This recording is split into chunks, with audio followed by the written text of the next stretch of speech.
Oh my God, I'm terrified.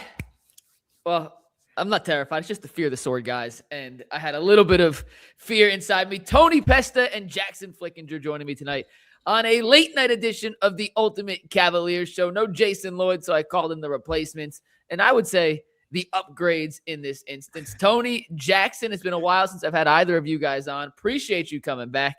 And there is quite a bit to talk about in the Cavaliers stratosphere right now. They were a boring team up until about 2 weeks ago, and now they might be the most interesting team in basketball. So before we dive in, Jackson, how are you doing, my friend? I'm doing all right. Thanks for having me on, and thank you for the kind intro. That was far too kind. Tony, how you doing, man? I'm doing good, man. Thanks for having us. I'm glad you could call us up off the bench. We're going to check into the game, try to be the microwave scorer, the spark plug that you guys needed. So it's always fun talking hoops with Mikey McNugget. So I'm glad to be here. And Jackson, of course. But I talk hoops with him all the time. Well, for anyone who doesn't understand how the Cavs media seating works, Jackson and Tony sit basically right behind me now in the new realigned media seating. And I feel myself turning around and looking at them for reactions and or just random stealth pictures of them at random times. So I figured it was time we all got on an actual podcast. We may be further than we usually are for Cavs games in terms of distance apart, but we are closer than ever now that we're talking Cavs. And let's start with the early impressions of one James Harden. It was the biggest deadline acquisition for Cavaliers in recent memory. They departed with Darius Garland, bring in James Harden, a top 75 player of all time. It has only been 3 games thus far, guys, but 3 different variations of James. We've seen him more of a scorer, more of a passer, and then against Washington in the win at home before the break, just 1 field goal, but the Cavs won with ease over a team that really isn't trying to win at all. Jackson, you were a big fan, or at least a bigger fan of the Harden deal when it first went down. You've been a bigger fan of James Harden, I think, than most throughout the course of his career. So what are your early impressions, your early returns on this James Harden-led Cavaliers offense been in the 3 games we've seen against Sacramento, Denver, and Washington? I really liked it, and it's going better off the start than I thought it would. And I think that has to do with, we knew, anyone who's seen James Harden play would be like, yeah, he's going to really do wonders for Jarrett Allen, just his ability to manipulate the pick and roll and then just kind of play off of that. And the Cavs also have great off-ball shooters. So the fit was natural there. I think how seamlessly the fit has been with him and Mitchell has been what has surprised me and what has been the most encouraging part.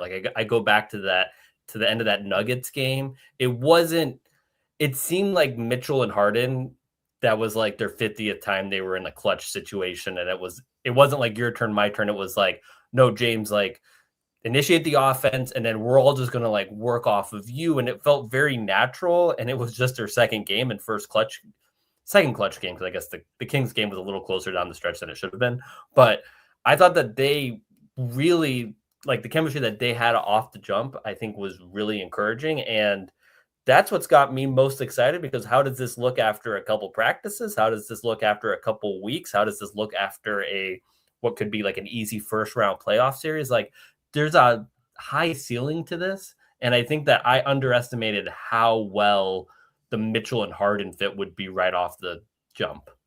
Tony? Yeah, if anyone follows me on Twitter, I was certainly more critical of the trade. I was very wary of trading a 26-year-old guy for a 36-year-old guy. But one thing that I really want to make clear and even apologize for is that I never wanted my, pessimistic takes, my pessimistic view to take away from how good of a player James Harden currently is. Every concern and worry that I had is in the long term. It's what does this look like 5 years from now? Right now, James Harden looks awesome. And so what this trade is you're essentially going more or less all in on a 2-year window, right? And of course, that's going to come with some risks, but it could also come with big rewards, right? And Harden, because of the fact that he is durable and available, he's actually on the court, that already puts you closer to your ultimate goal, just because of the unfortunate reality that Darius Garland, as it seems we know, he was not going to be healthy this season. Maybe he gets healthy down the line, but he was not going to be healthy this year. And this group doesn't have time for another gap year. This is where they have to compete now with Donovan Mitchell in his prime. And so I think it's really interesting because this trade, to me, really stays true to the core 4 identity that they had built with the 2 dynamic guards and 2 dynamic bigs. You're basically just inserting James Harden, who is bigger, stronger, and more experienced than Darius Garland. And, because of the fact that historically these big home run swings at the deadline they almost never work out short term. Like it's really hard to make a big change in February and compete. But because you're basically sticking with that same identity, this fit, as Jackson was mentioning, could be more seamless than some of those other seismic changes we've seen in the past, because Mitchell already has experience playing next to a ball dominant guard. James Harden, for as many different teams as he's been on, he's always done pretty well at fitting in with whoever his co-star is. He's found a way to make that work outside of maybe some Joel Embiid stuff there. But the last thing that I want to mention that excites me about this James Harden trade and about having him on the roster is that he controls his own pace better than anyone on this team, including when Darius Garland was here. Harden is a very deliberate player, and I think it's very difficult to speed him up, which is going to bode well in the playoffs. Because if you think back to Garland and Mitchell at their worst in the playoffs, it's because teams are able to speed them up. Yeah. That's really because their size, they're kind of inherently, they have to play really fast to get to their spots. James Harden can get to wherever he wants, when he wants. He can move the chess pieces around the board without having to speed himself up. He controls the tempo better than like 99% of NBA players ever. And because one thing that I focus on a lot with this Cavs team is, the best players in the NBA can identify their comfort zones and get to them relentlessly. And that's basically what James Harden has built a career on, is just getting to his comfort zone over and over again at a super high volume. And he can still do that at a really high level. And I can't wait to see how that continues to develop and mesh with this Cavs team. Yeah, if we're talking early impressions, 3 to me stand out with Harden. You knew he was a good passer coming to Cleveland, top 10, 11th all-time in assists, And then he throws that behind-the-back pass to Jalen Tyson off the pick and roll in the pocket. Just like, okay, like that checks out. And I've talked to people who have worked with James Harden in the past who said his basketball IQ is through the roof. And it's one of those things that you kind of know, but when you see it on a night-to-night basis, you pick up on little things that you may not have picked up on before. And I'll go back to that Denver game, and I did a little breakdown of it on Twitter earlier today if you want to go find it. It was late in the game against Denver. Denver decided to pre-switch on a pick and roll, so Jokic stayed on Tyson in the corner, and Murray came up on Allen in the pick and roll. And James Harden dissected that, diagnosed that as soon as it happened. And as soon as he saw Murray come up with Allen in the pick and roll, he swung it to Donovan on the left wing. Jamal Murray turns his head to Donovan because he's not used to being in a situation at all where he's now defending a big in a pick and roll situation. He falls into absolute no man's land. Allen slips to the bucket. Donovan delivers the pass. Nice little reverse pivot. Easy layup. Darius is a great passer. Like Darius Garland is a legitimately great passer in the NBA. A guy who can average 8-9 assists if he can stay healthy enough to play a full season without a question. I'm not sure his IQ to make that immediate read and pass is there. And the third impression I have of James Harden is, and Tony, were you there on Wednesday, Tony? Excuse me if you... No, I wasn't. Jackson, I know you were. He's huge. He is. Like, I knew he was 6'5", and he's listed at 210. He's a big you-know-what. Like, that's a large human being, and he's not a great defender. I'm not going to try and sugarcoat and say he's going to be able to lock guys up point of attack in the playoffs, but how many times do we see Indiana switch Siakam on Garland and immediately put him in the post? And just, it was a torture chamber. James, if nothing else, is significantly bigger and stronger than Darius. And throughout his career has always been a pretty good post defender. So if teams are going to try and switch and put that bigger wing down against James Harden in the block, I'm not saying it's advantage Cleveland, but good luck moving that guy. So early impressions, the passing is as advertised. The basketball IQ stands out, and he's just huge. Just absolutely gigantic in ways that, you hear he's bigger than he looks. No, he really is. And to your point earlier, Jackson, him playing off Donovan, I think they both understand what's at stake here for both their legacies. And I think when they're at that stage of their career, you can put a lot of the selfishness aside, put a lot of the ego aside, and do what's best for the team. And I think that's part of the reason why they've looked so good together in the first 3 games. One thing I will say with the best players do the simple things so easy and so repeatably. And I think this is where people tend to overrate, I'm just going to pick on Kevin Durant. His game's beautiful. His mid-range jumper is beautiful. He makes so many difficult baskets. But usually the very best players of all time, like a LeBron James, they just do a lot of the routine stuff just better than everybody else, and they just keep hammering that. And that's what James Harden does. He just does a little routine, routine things, makes the easy pass. Every time there's an easy pass out there, every time there's a mismatch, boom, he finds it right away, basket. And it's that's what this team was missing, because everything that Darius Garland does he kind of makes it look difficult because he kind of has to make it look difficult because of his size. Yeah, and to that point, real quick, that's, kind of what I was getting at too, is just the fact that because James Harden is able to play at such a deliberate pace and do all those little things, just the simple fact that he's also, I don't want to jinx it, but he's been more durable than Darius Garland has been, right? And just simply having that guy on the floor. You think back to the previous playoffs, how badly were we just wishing that Donovan Mitchell had one other guy stepping up and doing his job? Tony, right? in game 2, they didn't have anyone who could dribble past half court. The Exactly. game 2 collapse Yeah. happened because they literally did not have a single healthy player on the roster who could dribble the ball against pressure across half court. With James Harden, you don't have to worry about that. Continue. 100%. It's really hard to trap James Harden. It's hard to double team James Harden in a way that, it's more difficult to trap him than it is Mitchell. Again, because of that size, you mentioned it, 6'5", 220. That goes a long way. And again, like if you just think about how desperately we wanted just Darius Garland to show up and just be himself in the playoffs, which is something that unfortunately because of injuries and inexperience that first time around, we didn't get to see it happen. I think you can comfortably rely and hope that James Harden is at least going to be there and raise your baseline. And who knows what the ceiling could be, but if he's healthy and out there, the baseline is higher than it has been. This is something I haven't brought up on UCSS, but as we've been talking, I kind of thought of this. Do you guys think part of the reason that maybe the assimilation of Harden into this system has been and looks so effortless through 3 games? And granted, this could all go to hell on Thursday night. Like, we're fully aware that the honeymoon could be over after the All-Star break. But Harden plays such a deliberate style where he wants everyone to be exactly where he wants them to be. He wants a high pick and roll. He wants a guy in the opposite wing, a guy in the opposite corner, and then even a guy in the short side corner, depending on where the pick and roll starts from. Or if they're running the Spain action, you get the little guard setting the screen up top just to get his guy in a trail defender, whatever. But it's so deliberate that the Cavs know exactly what Harden wants without ever having to play with Harden. Like, Harden's one that kind of has to fit into what Cleveland does, as opposed to let's make up an example. Let's say Devin Booker was the guy that they acquired, not James Harden. Like, Booker, you have to run offense for Booker. You have to learn how Booker plays. Harden's played the same way for a decade plus. Everyone knows exactly how he wants to play, and it's a pretty stagnant, heliocentric offensive system. And I wonder if the reason it's worked so quickly and Donovan kind of knows where to be playing off of James is because James makes it very abundantly clear. I want you here, I want you there, and I want you here when I'm running a pick and roll. And that kind of makes it, from a team perspective, a lot easier to understand spacing concepts where the ball handler wants you in very specific spots at very specific times. One thing I will also kind of echo off that, but a wrinkle that I saw, especially in that Wizards game, and if you go back and look at, I think Harden had 6 assists to Merrill and maybe 5. Don't quote me on that because that game was a week ago.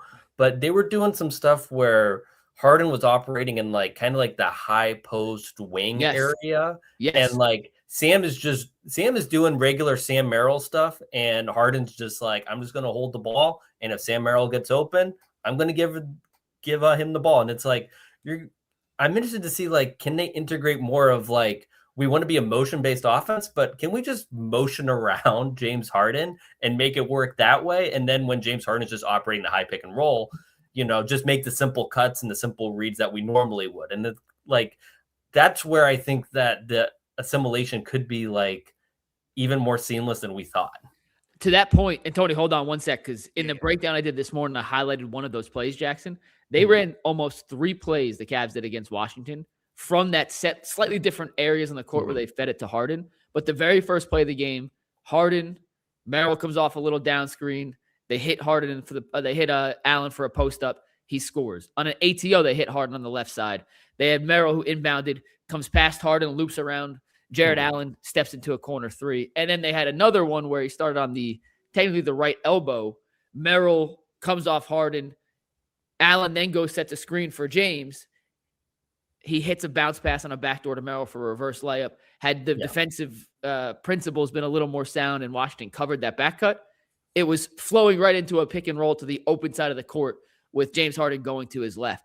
They're running plays for James Harden that I think are not advanced concepts, but you couldn't run that offense with Darius Garland with his back to the basket that now you have the ability to because James Harden's such a smart player and can hold his spot in ways that just a smaller guard can't.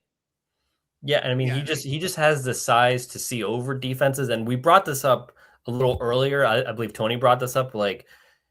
I love when teams double him because he just always like he's so patient with the double. Like, okay, the double's coming, the rotation's coming from, the weak side corner. All right, I'm just going to make the right pass over. Or, oh, I can even split this double because I'm James Harden and I do what I want. So, like, I just love the size that he brings is just so helpful. And it's like, this is the second time I'm making a comparison to LeBron, and I really probably shouldn't be making that comparison to LeBron, but like just having size as a playmaker just allows you to just see and react in a much different way than when you are 6'1".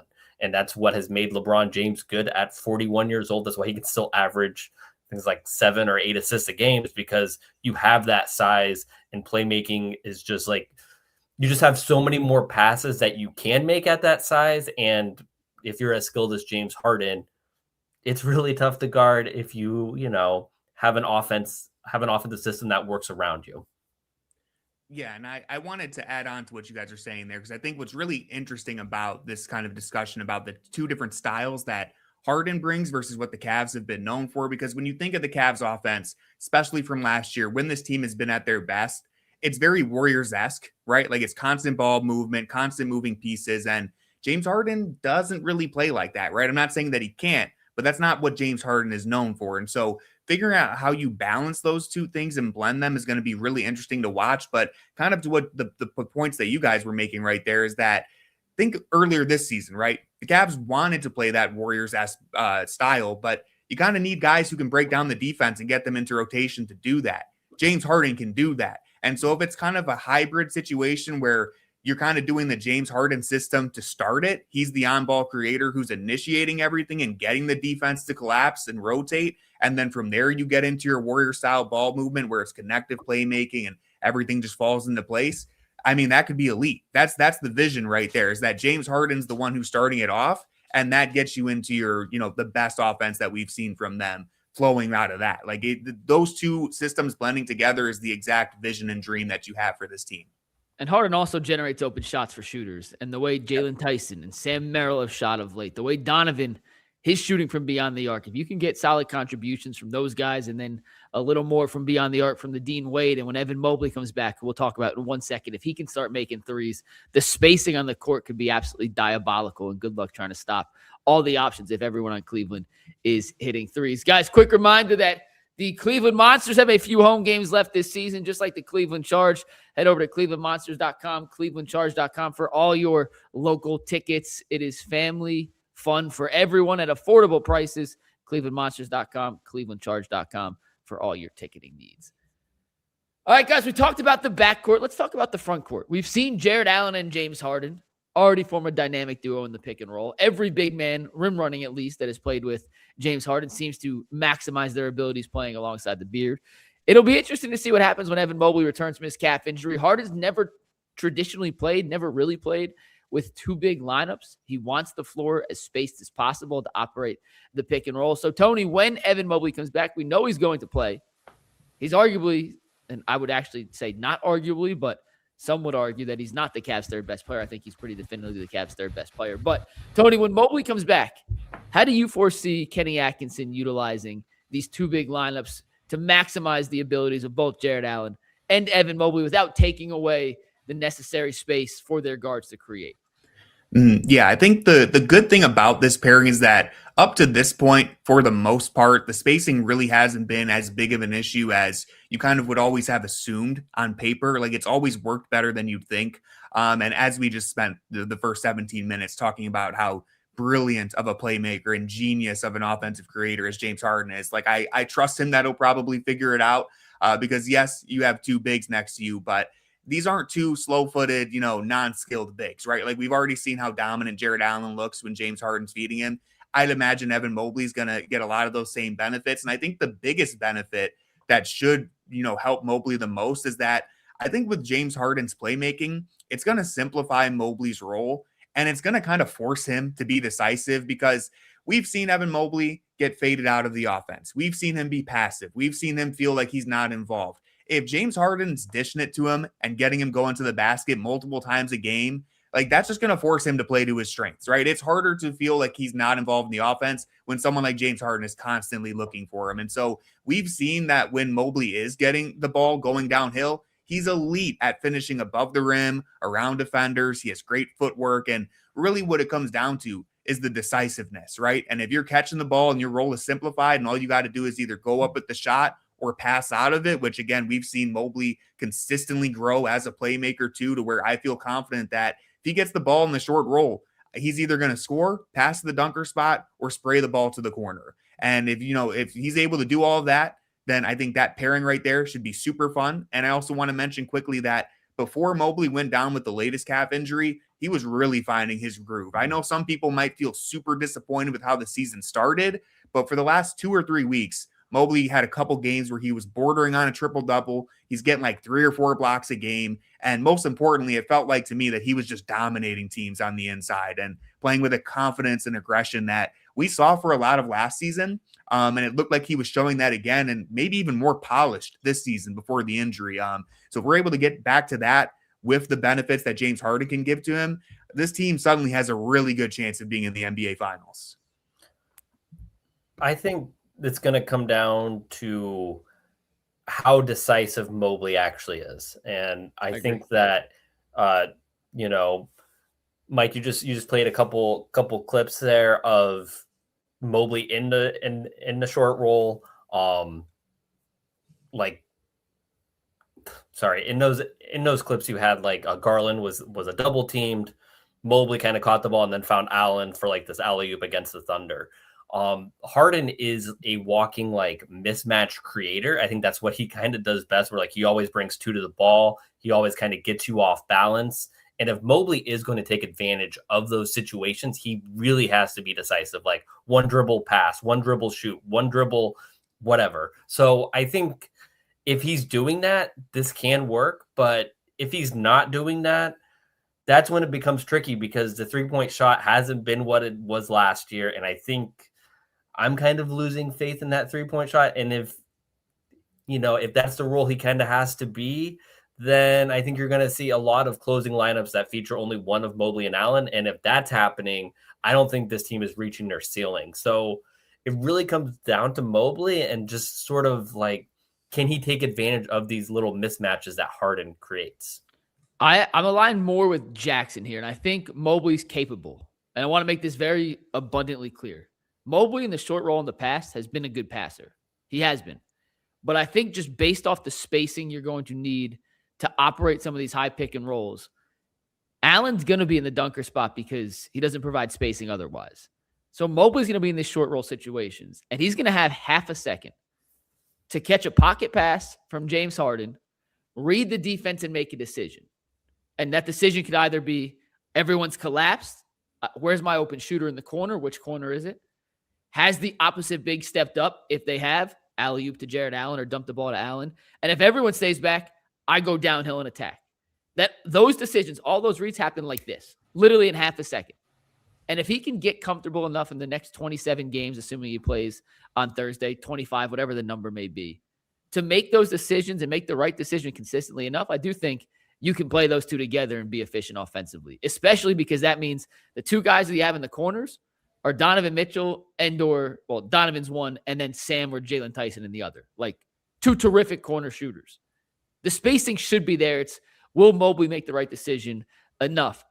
The 3-point shot, and Tony, you're right, he had been playing much better before he got hurt, but it hasn't been because he's making threes. He's been doing all the other stuff at an incredibly high level. I believe in the last 6 weeks he had played, his 3-point shooting percentage was just over 20% in that 6-week stretch, like just over 20%. That's not going to cut it. Teams are going to allow and beg Evan Mobley to shoot those threes in a playoff scenario if that percentage doesn't get up. And even if he starts shooting the ball better, that's probably a shot teams are willing to live with him taking come playoff time.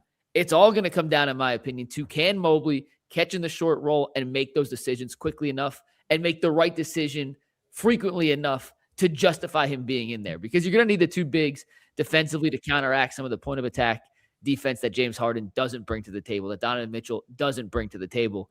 But I think at this point, the Cavs' best option is going to be to simply outscore teams, which they've struggled to do in the past, and their best offensive lineups. And James Harden, historically speaking, has played his best in lineups with 3 shooters and 1 rim running big. They're smart enough to make it work. They are all capable of making this work.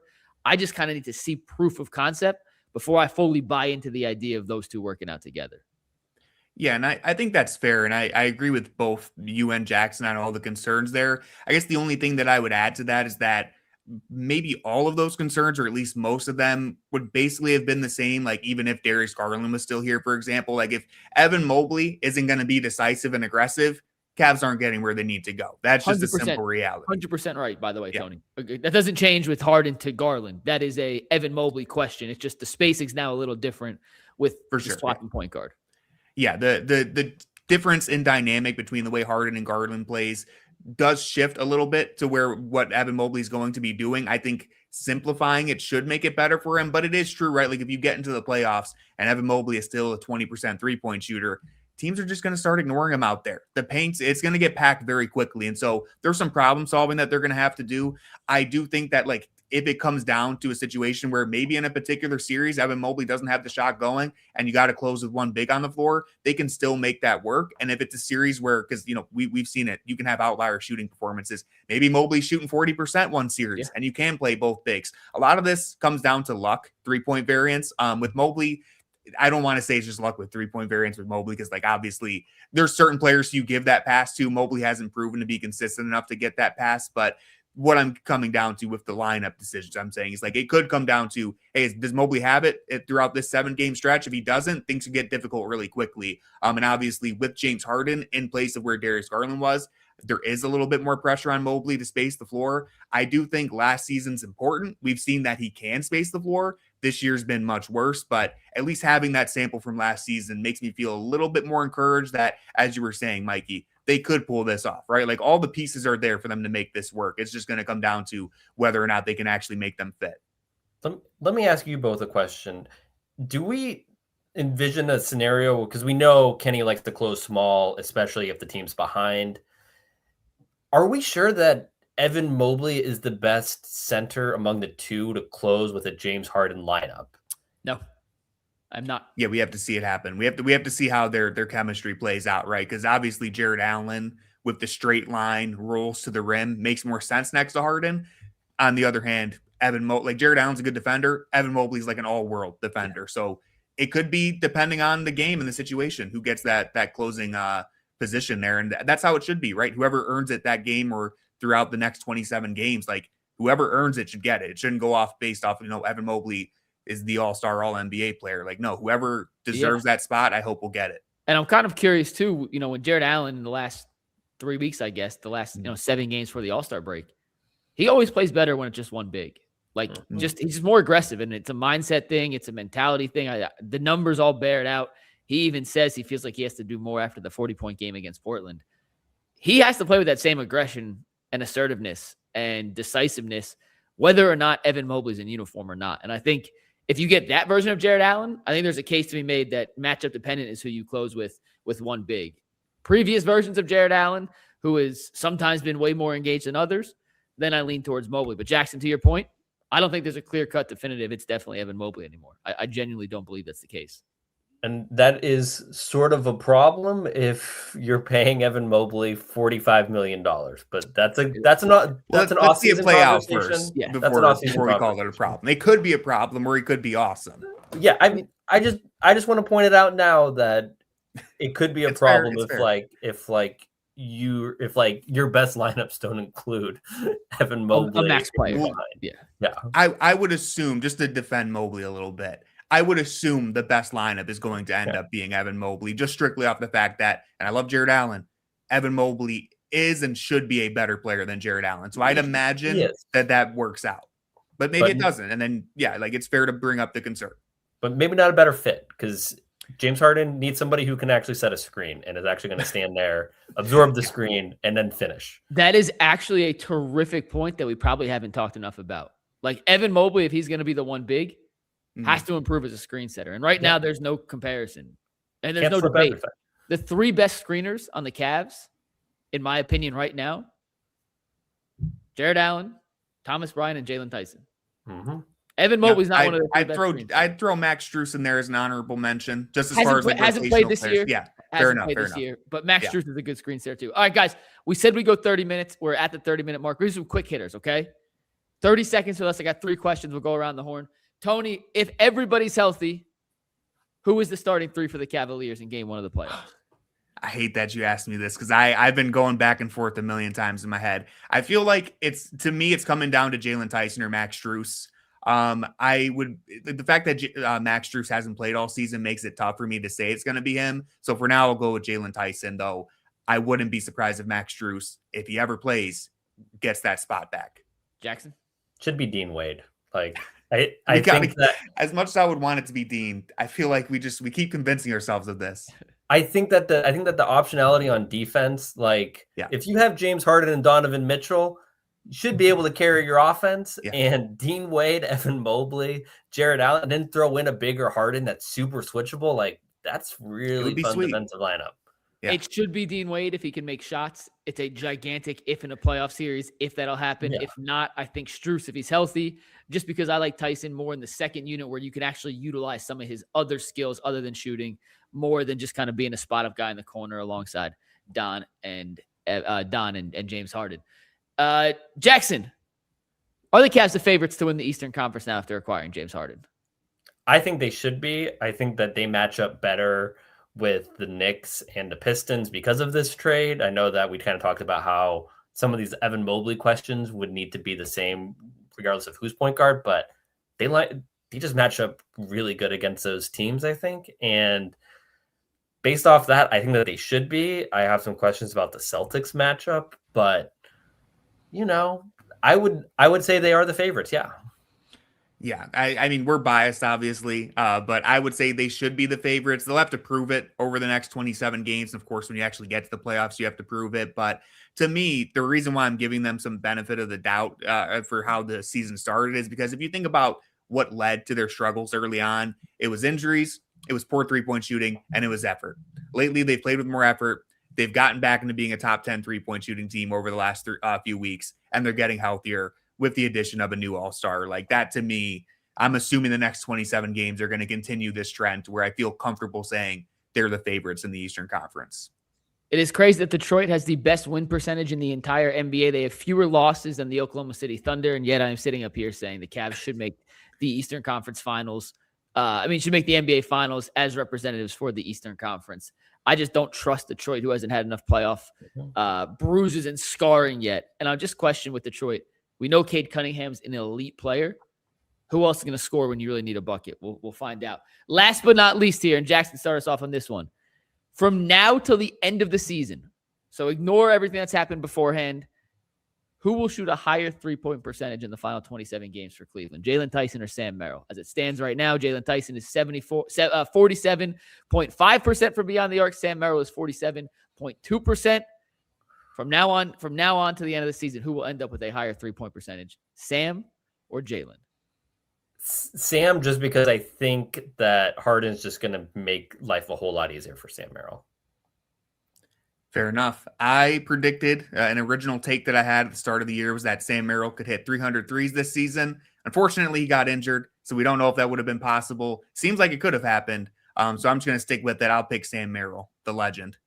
This is like picking between my wife and my girlfriend. This is really tough. So I love both those guys. I'll go with Jalen Tyson just to be different. I think Tyson may not have as many threes.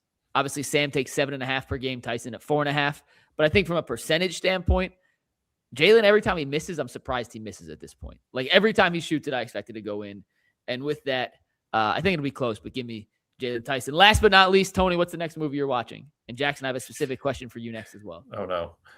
I plan on finishing Eyes Wide Shut. I've never seen it. Finally decided to watch it. It's on Tubi for free. I watched like the first hour the other night. Gonna finish it tonight. I'm looking forward to it. Jackson, who is the next criminal you are sending to jail? Hopefully Bob Schmidt. Yeah, he's just like Fear the Sword, Fear the Fro. I hear he's terrorizing people in the Cavs community. Probably deserves to be beyond bars. He's a bad guy.